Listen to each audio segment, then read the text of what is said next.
PK52, the Saturday morning meeting. Let's talk about the last 5 years, the last half decade.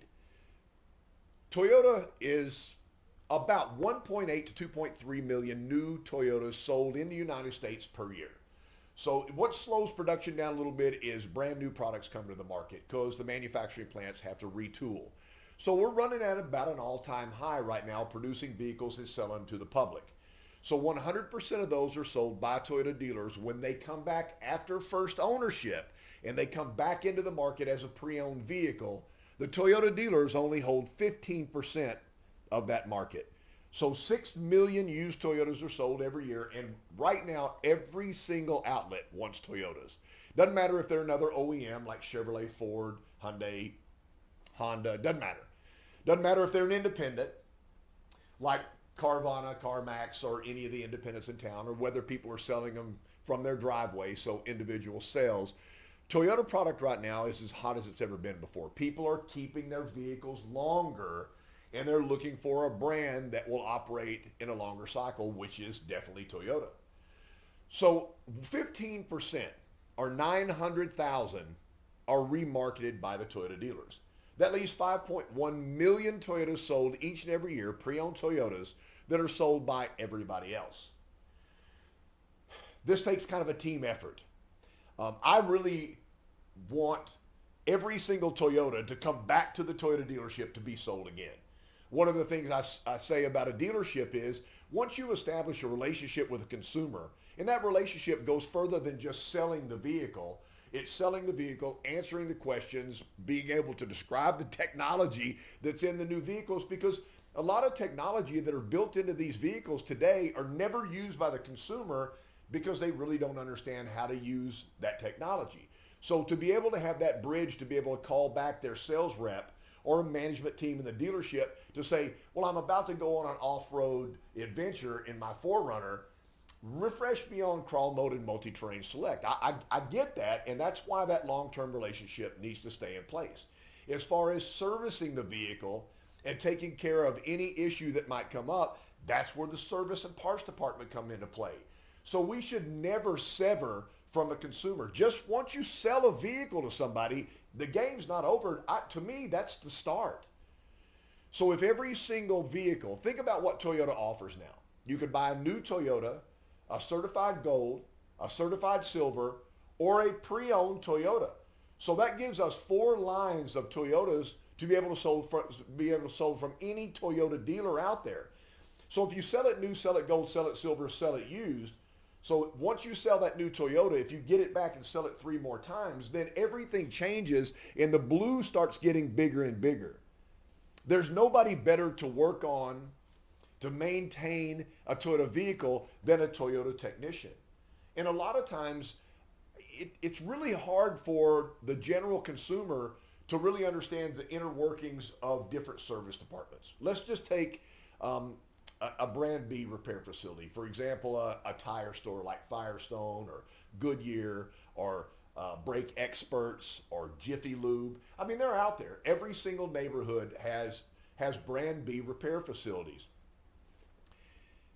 When there's a problem with a state-of-the-art unit, anything that Toyota makes right now is state-of-the-art, where do they go for the information on how to make sure and diagnose this the right way? That's the big question. I might be just a line tech. I just started with Toyota. I've been less than a year. I'm learning about the Toyotas. I've got it in the shop, and I've got a situation that I don't understand. That can happen anywhere, anytime. 2 bays over is a master diagnostic tech that's been with Toyota for over a decade, that's at the highest level of the understanding of the technology of Toyota. I certainly can walk over to Bob and say, Bob, I've got a situation over there. Bob walks over and goes, okay, let me show you exactly what's going on here.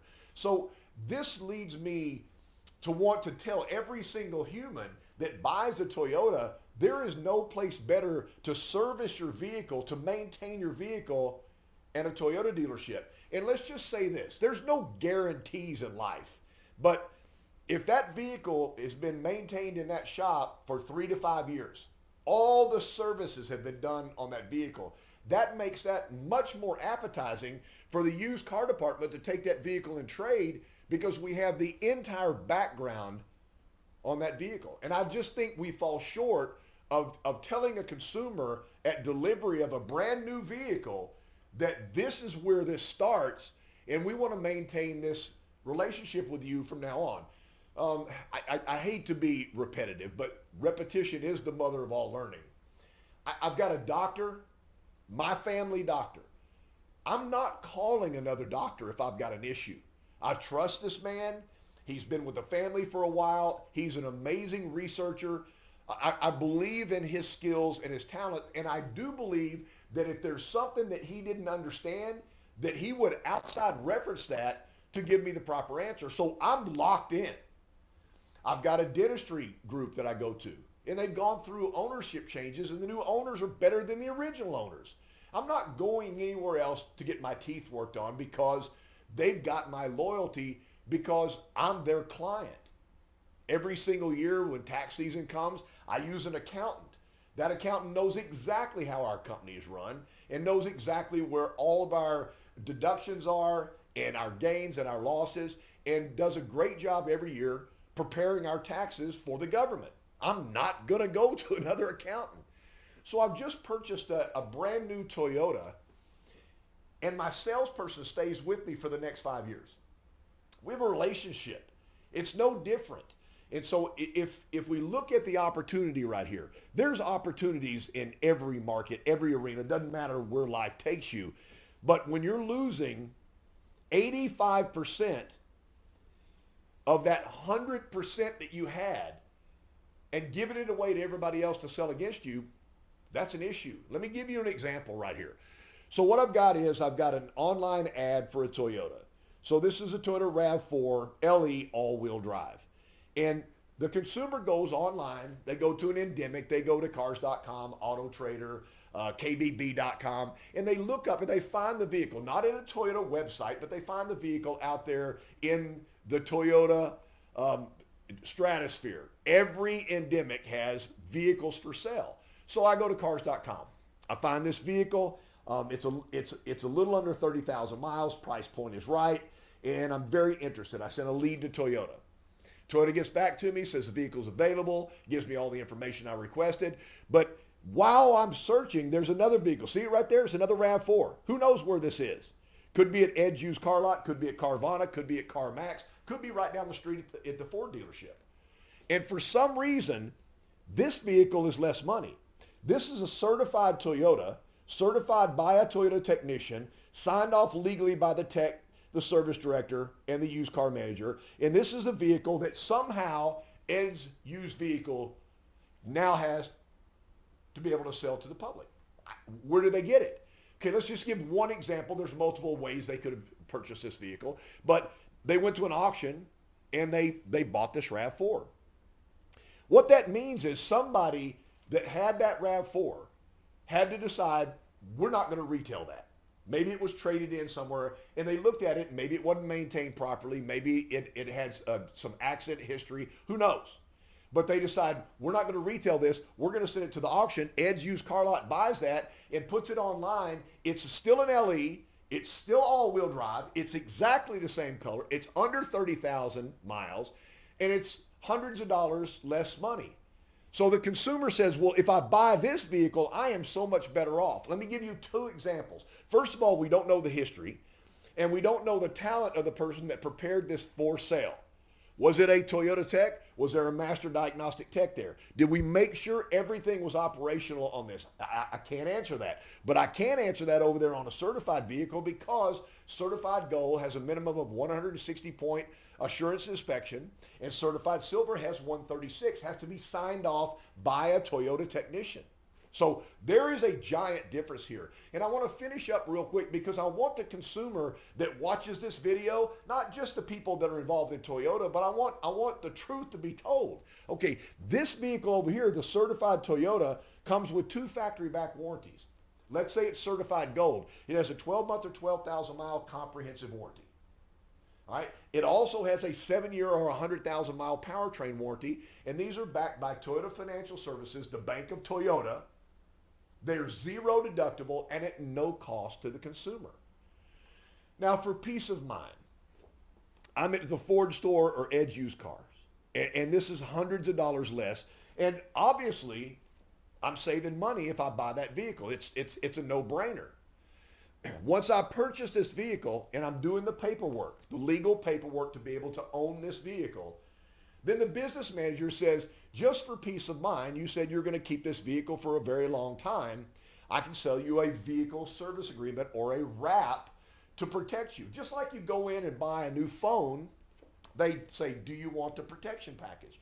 You go into Home Depot or Lowe's and you buy some kind of electronics or a power tool, they are immediately going to say, do you want the coverage?